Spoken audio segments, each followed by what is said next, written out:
The Fox 61 News at 10 starts now. And we begin tonight with breaking news in Portland, where a person is in serious condition after a crash. Thanks for joining us for the Fox 61 News at 10. I'm Brent Harden. And I'm Sarah Sanchez. The fire department says the person was ejected from a vehicle. The crash happened on Route 66 in the Ledges near St. Clement's Castle. Route 66 was closed for several hours, but has since been reopened. If you have any information and might have witnessed something, you're asked to contact police. Fox 61 is working to get more details on what happened. Of course, we'll bring you updates on air and online. All right, let's take a look at the radar now, where it is finally clear of snow for the first time in forever, officially. But our weather impact alert is still here because of the dangerous cold. Yeah, and you'll have to make sure the kids are bundled up tomorrow. Chief Meteorologist Rachel Frank is here with the first check of the forecast. The kids and all of us are going to have to bundle up tomorrow, Rachel. Yeah, tomorrow and every morning, really for the rest of this week. But remember, it's only dangerous cold if you're not dressed appropriately for that weather. So if you're all bundled up, hats, scarves, gloves, you got a good jacket, you can go outside, no problem. Wind chills will be below zero. Single-digit low temperatures this week, and we've got the coldest air of the season on the way for Friday night into Saturday morning, with actual temperatures that will be below zero. Heads up, it is slippery out there tonight. We had some snow showers come through earlier. Some areas saw a quick coating, even up to an inch, possibly in parts of eastern Connecticut, but that is over now. Although, again, you might want to take it slow out there tonight into early tomorrow. Here's a look at temperatures. We're already down around 7 for Waterbury, 12 for a temperature in Hartford, and the winds, well, still a little breezy in spots, but they are starting to come down. Here's a look at those lows, single digits as we head towards daybreak tomorrow, but closer to 10 for the immediate shoreline. Here's a look at wind chills, though, as we head through the next several hours and towards daybreak, below zero across all of the state. We'll wake up with sunshine again tomorrow morning, but we'll see more clouds build in as we head through the afternoon with highs in the 20s. We'll do it again on Thursday and on Friday. And then we're watching the potential for a coastal storm as we head into this upcoming weekend. Our latest thoughts on that, what we know, what we're trying to figure out, coming up. Thank you, Rachel. Don't forget the state's cold weather protocol will last until Thursday of next week. You can contact 211 for shelter, warming centers, and transportation. Snow piles are still crowding New Haven streets and clogging up traffic. And now the city has issued an overnight parking ban downtown so crews can work overnight, widening the roads and clearing out the remaining snow, opening up some of those parking spots. Fox 61's Valerie Moravi talked to locals and joins us now live from New Haven with the latest. Valerie. That's right, guys. Well, the city of New Haven took to social media Tuesday to announce a new parking ban taking effect right now. Now, that parking ban took effect at 9 p.m. tonight. And as you can see right behind me, there's still a lot of cars out on the street parked. So if you're watching this, if you notice that your car is still out there, you might want to come out and move your car and maybe just park them somewhere else, like a public parking. This is the public parking we're at right now on State Street. And as you can see, it's pretty packed. But that wasn't the case earlier today. We actually saw several cars still out on the streets by 9:20 outside coffee shops and local businesses. Take a listen. Piles of snow on the sidewalks, lots of cars on the roads, and a new parking ban. Well, I was just thinking, is it a thing or not? Because I almost forgot. According to the city, the overnight parking ban allows snowplows to widen streets to increase visibility and open up on-street parking spots. I feel very sorry for them, and also I know some of the friends, they park their car outside. To move the car, they need to dig the car first. Zoe lives in the area, and she says she prefers to walk to the downtown area and avoid a traffic jam. It is a big deal for me because for me, I have a car, but it's not outside of the car, so I really don't need to dig it out. And also during these days, I don't really need to use my car because my work is pretty close. Mayor Justin Elliger said several free off-street parking options were available and others starting at $3 throughout the downtown area. Now, we'll have a full list of where you can park on our website at fox61.com. But for now, it's still a little unclear whether fines will be applied. But we do know that that parking ban will be lifted by 5 a.m. For now, reporting live in New Haven, Valerie Moravi, Fox 61. Sometimes I start at 9 a.m. depending on when the storm is. But I'm getting home 4 or 5 in the morning, probably getting 2-3 hours of sleep, and then I'm back up again, ready to help people out. Well, some driveways and sidewalks and parking lots in some cities and towns still have a long way to go when it comes to removing snow so cars and people can get by. Fox 61's Kate Pattyfoot talked to a local landscaper about how it's been clearing driveways this time around. One owner of a local landscaping business says he's only gotten 2 hours of sleep since Sunday's storm, and it's all because he's helping clear driveways for customers. Gage Davis has been clearing driveways and commercial lots for 8 years.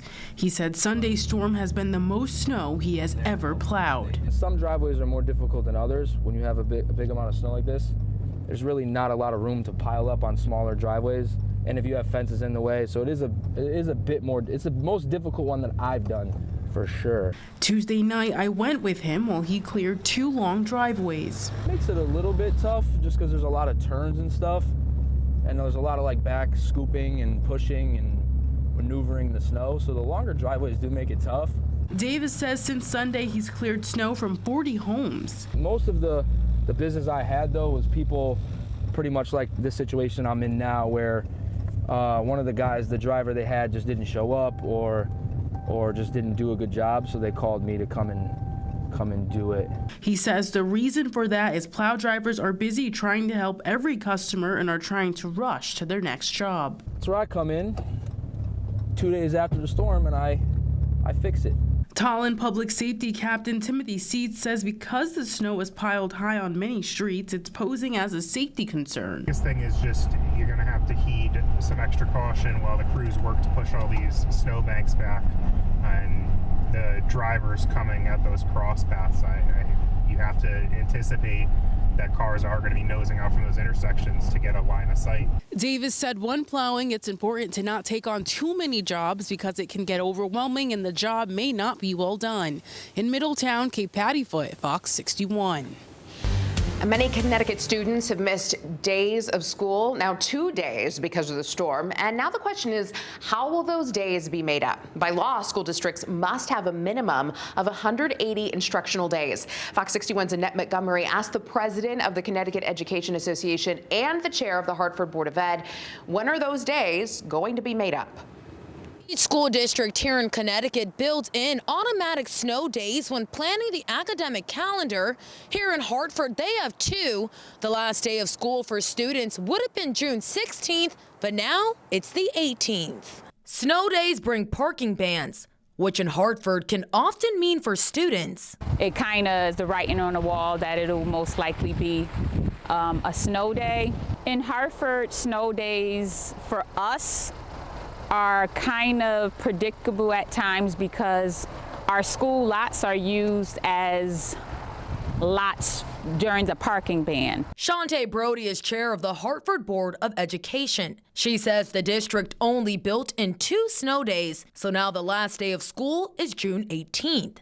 But if the district has any more days off, students could see the school year extended even further, or their spring break could be shortened. The 17th and the 18th were the 2 dates that we built in for snow days. So if we get more than 2, we'll be in school past that date. As for how many snow days each district builds into the academic calendar, every single school district across the state has a certain number of days built into the calendar that can be used for snow days. So I know, that could be 3 days, that could be 6 days. It depends on the area of Connecticut, their history with needing school, snow days, and they always have a contingency plan. Kate Diaz is the president of the Connecticut Education Association and says it's up to each district to decide when and how to make up snow days to ensure students are in school a minimum of 180 days as state law requires. So I know in my home school district of Manchester, we have a number of school days built into the calendar automatically. Then we tack some onto the end. And then the next contingency is they come off of April vacation. A possibility Chair Brody says is not off the table for Hartford students. It's not off the table. Like if we pile up snow days, we know teachers and kids don't want to be in school, well into the summer.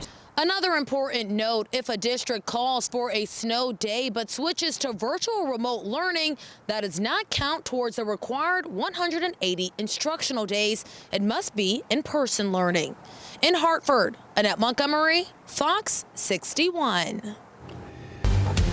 Thanks, Annette. Okay, so right now you're getting a live look at the total number of cancellations and delays throughout the country today due to the storm. Of course, that's too small to read, so I can tell you that according to FlightAware, more than 2,700 flights were canceled and more than 20,000 were delayed.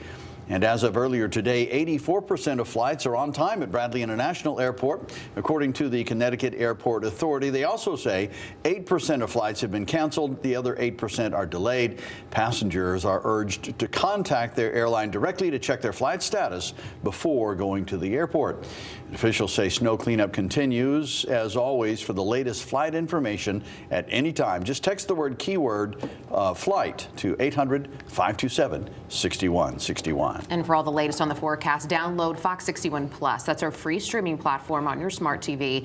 You can also get the latest school closings on fox61.com. And tonight we are learning more about the woman who died in a crash in Enfield yesterday. State police identified the victim as 38-year-old Sabria Hardy of Bloomfield. The state police say a car was pulled over for a previous crash when another car crashed into it from behind. The driver and passenger were taken to the hospital. Troopers say Hardy died later. Hardy was the director of programs and partnerships at Angel of Edgewood in Hartford, and you might have seen Sabria right here on Fox 61 on various shows and stories. State police is asking if you saw anything to contact the agency.